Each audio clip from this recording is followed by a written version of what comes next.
YTN 라디오 이동현 뉴스 정면승부 2부 시작합니다. 오늘 국회에서는 정의용 외교부 장관 후보자에 대한 인사청문회가 있었습니다. 다양한 외교 안보 사안이 있습니다만 정치권에서 가장 뜨거운 관심을 보인 것은 역시 북한 원전 의혹 논란이었죠. 인사청문회에 앞서 대법원 앞에서는 국민의힘 김기현 의원이 김명수 대법원장의 사퇴를 촉구하는 1인 시위에 나서기도 했습니다. 관련 이야기 당사자와 나눠보겠습니다. 국회 외통위 국민의힘 김기현 의원 전화 연결합니다. 의원님 안녕하십니까?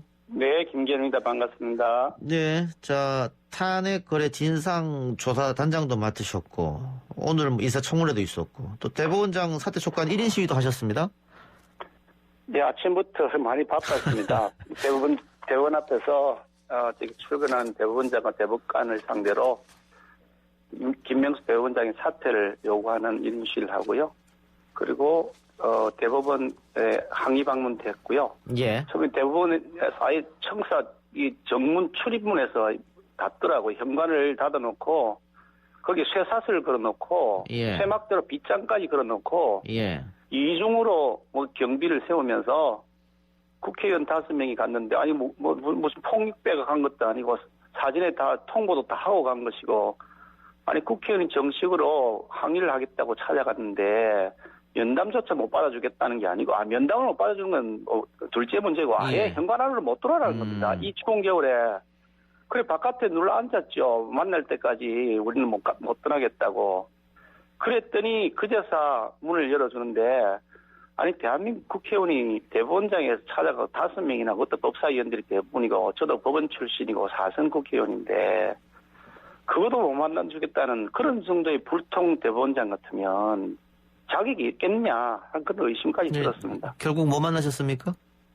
결국은 저희들이 갔죠. 안 만나주겠다고 해서 우리는 만나야 되겠다고 갔고요. 또 안 만나겠다 그래서 복도에서 앉아서 우리가 만날 때까지는 아무리 여기서 기다려야 되겠다 그랬더니 만나자고 연락이 와서 만났습니다. 그러니까 시간이 있는 거죠. 시간이 없는 것도 아니고요. 예. 시간이 다 있는데도 그냥 꼭 뭔가 큰 죄를 지었기에 망치는 거 아닌가. 원래 이렇게 죄 지은 사람이 있으면 자꾸 도망가잖아요. 그런 생각이 들더라고요. 당연히 항의를 하셨을 테고 뭐라고 답변을 하던가요? 일단 그 부분에 대해서는 청사 출입을 현관에서부터 막았던 것은 죄송하다. 이렇게 얘기를 들었습니다만 그건 예의가 아니죠. 우리가 무슨 폭력배도 아니고 무슨 테러범도 아니고 총칼 들고 찾아간 것도 아니고.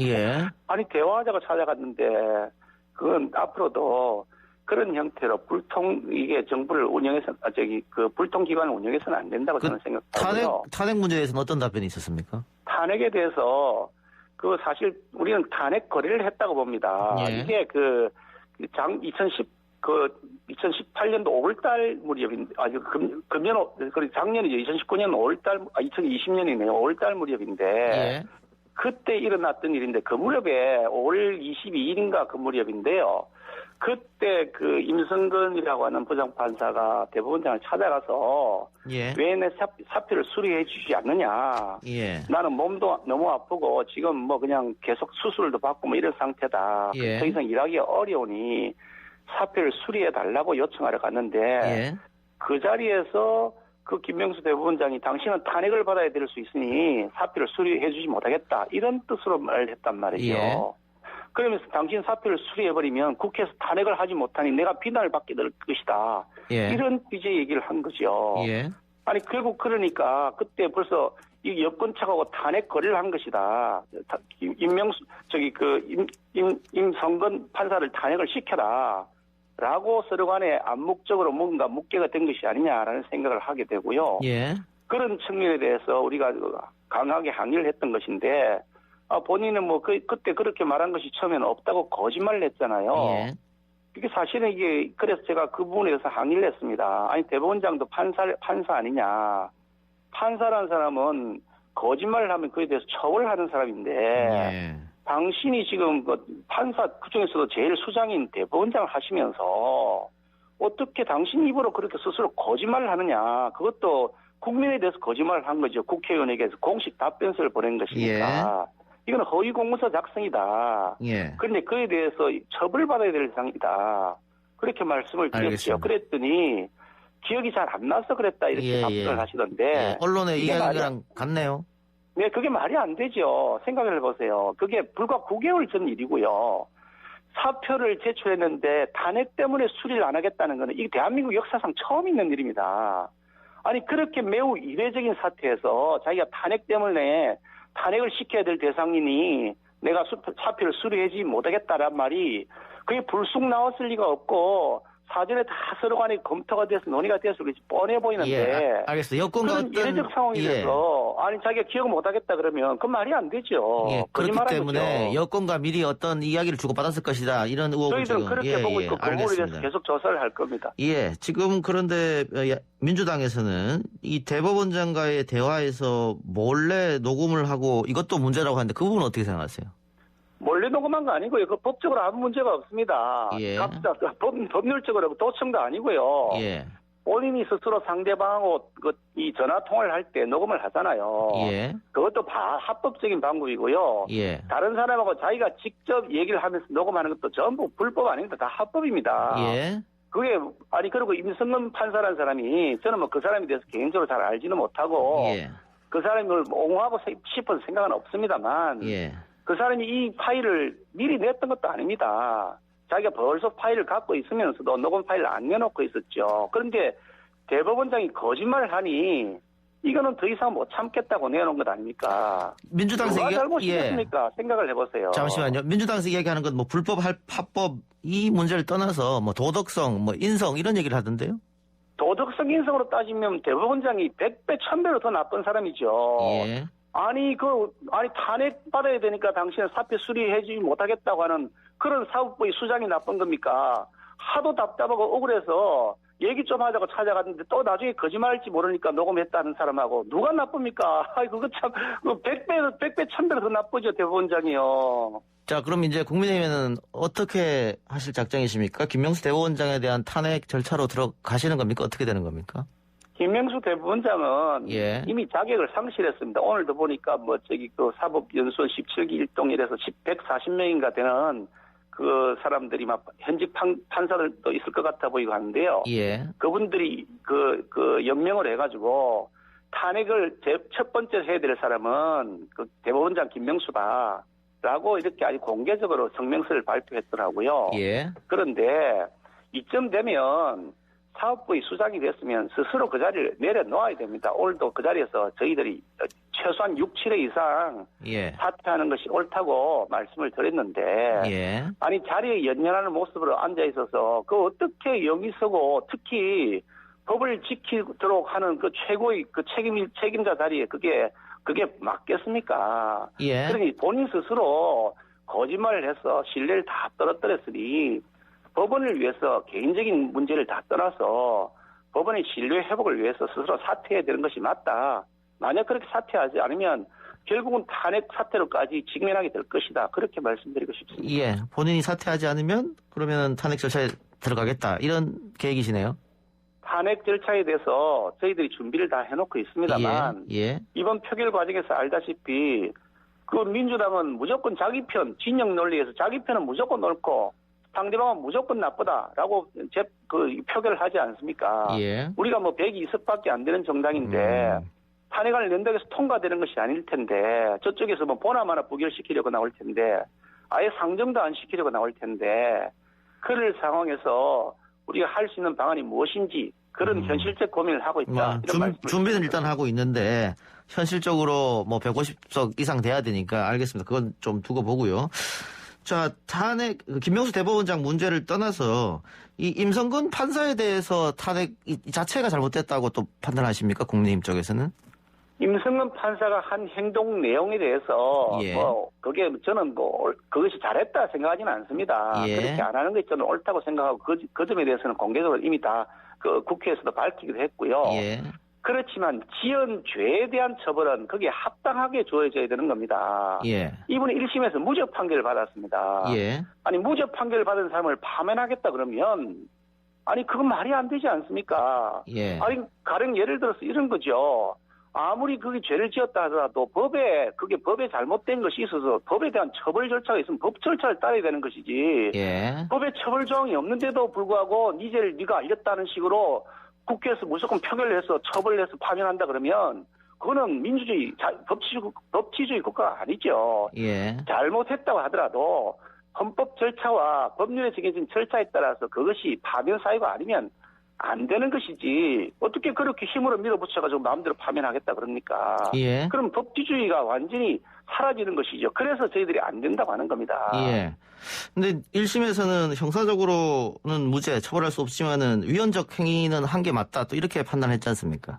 그 내용의 위헌적 행동이라고 하는 것이 예. 헌법을 위반했다는 내용이 아니고요. 예. 헌법의 정신을 존중하지 못했다 그런 뜻입니다. 위헌이라고 써놓지 않았잖아요. 예. 위헌적 행동이라는 겁니다. 그러니까 헌법의 정신을 충실히 다 지키지 못했다라고 하는 뜻이겠죠. 예. 그런 면에서 저도 그 부분에 대해서 그 점에 대해서 잘했다고 생각하지 않는다고 말씀드린 것인데 예. 아니 위헌을 했다고 해서 되는 것이 아니고 그런데 그걸 어떻게 무죄 판결을 한 거 갖고서 아니 무죄 판결을 해놓고 징역 보내는 게 세상에 어디 있습니까? 예. 말이 되나요 그게요?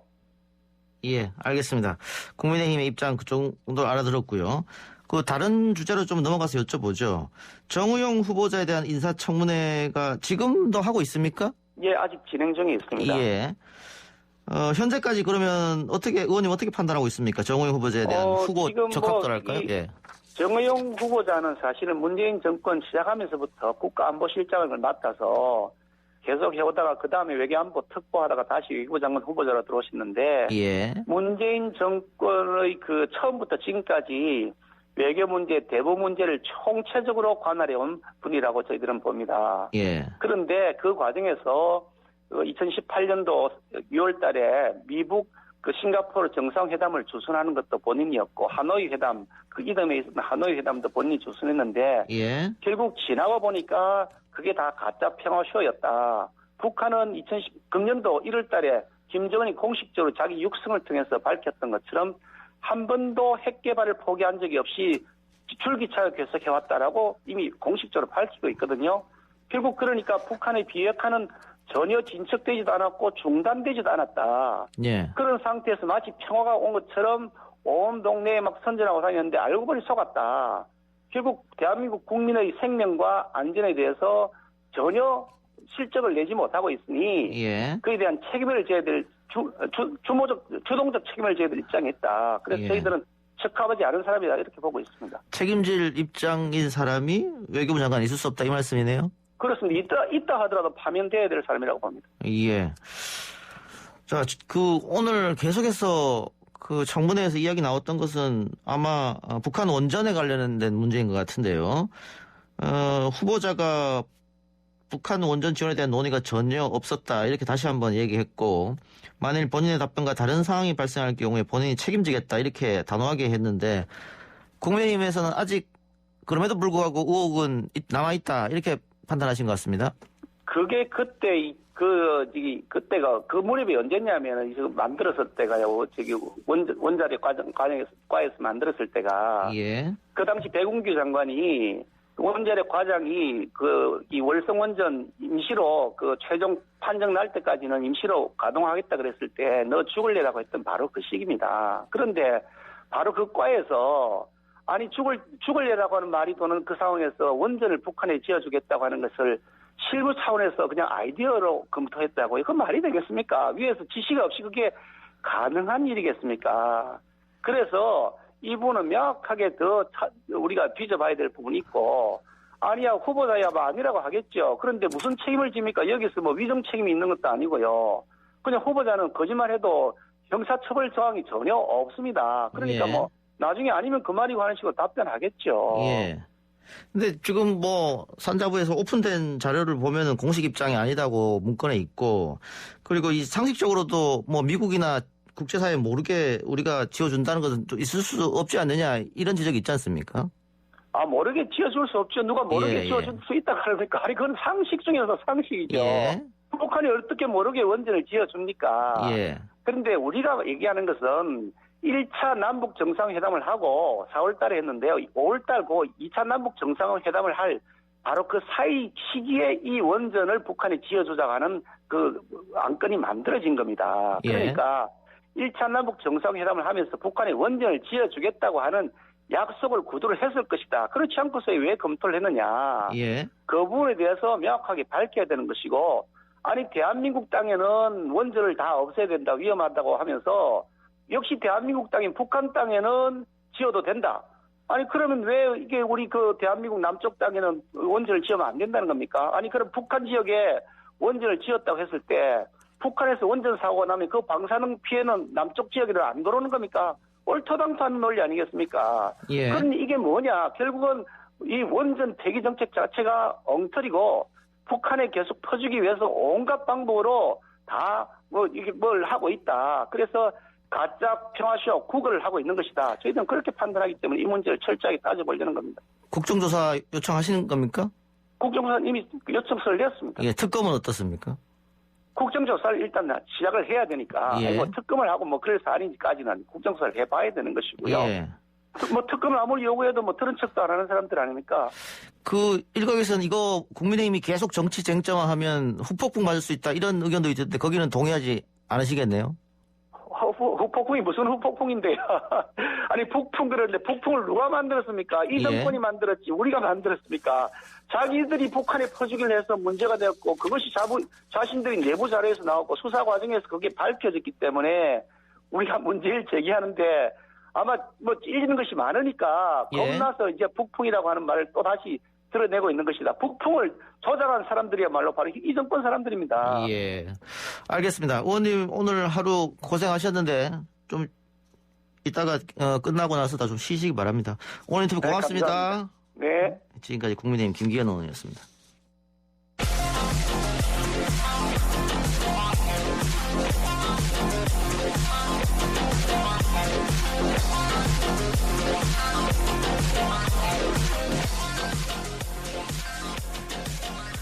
오늘 나온 뉴스들 언박싱 해드립니다. 기자 언박싱 오마이뉴스 박정호 기자 연결합니다.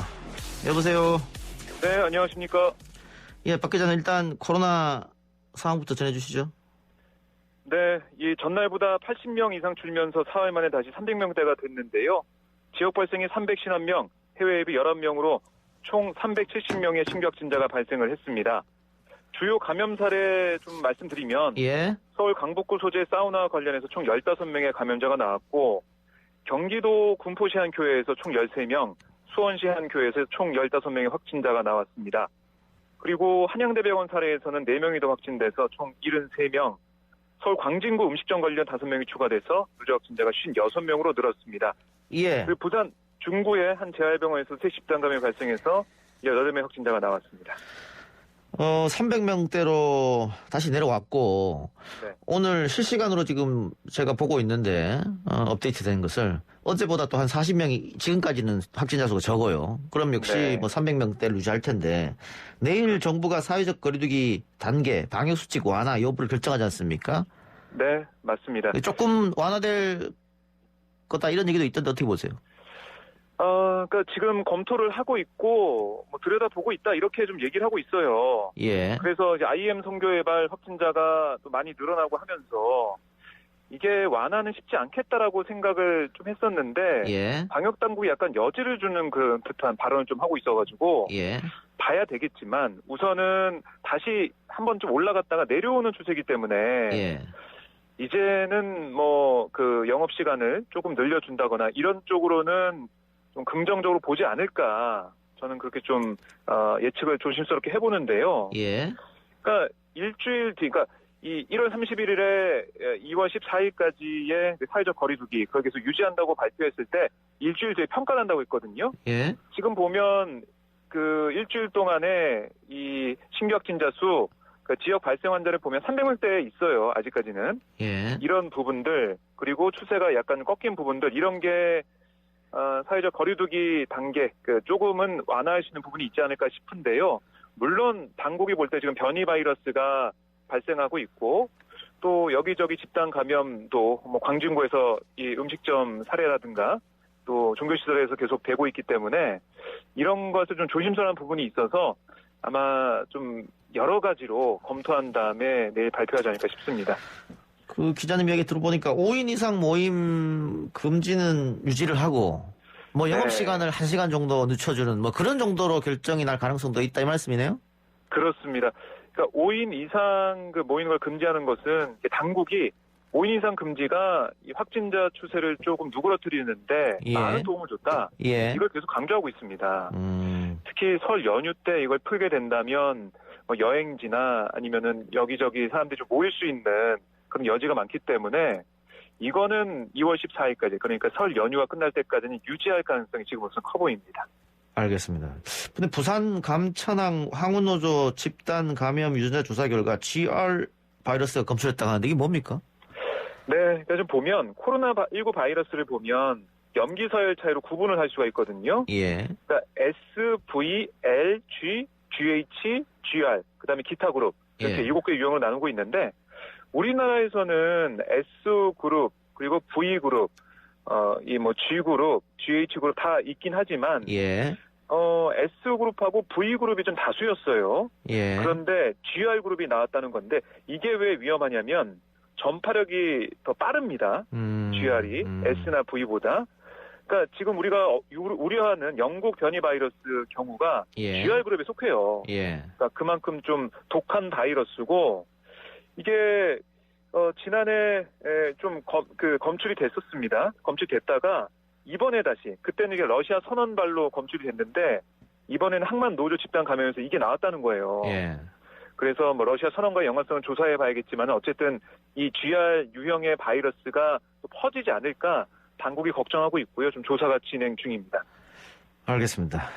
그 아스트라제네카의 백신에 대한 두 번째 전문가 자문이 나왔는데 만 65세 이상 고령자 투여는 어떻게 되는 겁니까? 이게 좀 신중하게 좀 보고 있어요. 그러니까 지금 보면은 65세 이상 백신 접종 여부 효과에 대한 자료가 충분하지 않아서 신중하게 결정한다. 이게 지금 정부의 판단인데요.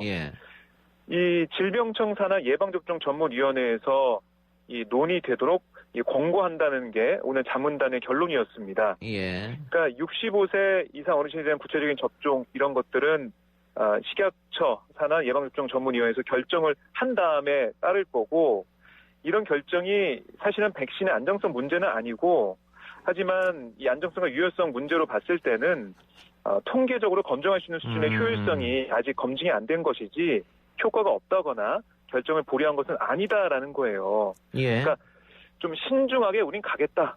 물론 또 EU나 유럽에서는 65세 이상에 대해서 좀 조심스러운 그런 모습도 보이고 있거든요. 그런 걸 다 고려해서 우리도 조금 더 신중하게 판단해서 결정하겠다. 하지만 이 아스트라제네카에 뭔가 잘못되거나 문제가 있다 이런 건 아니다. 안정성, 유효성에 문제가 있는 건 아니다. 이렇게 또 선을 그었습니다.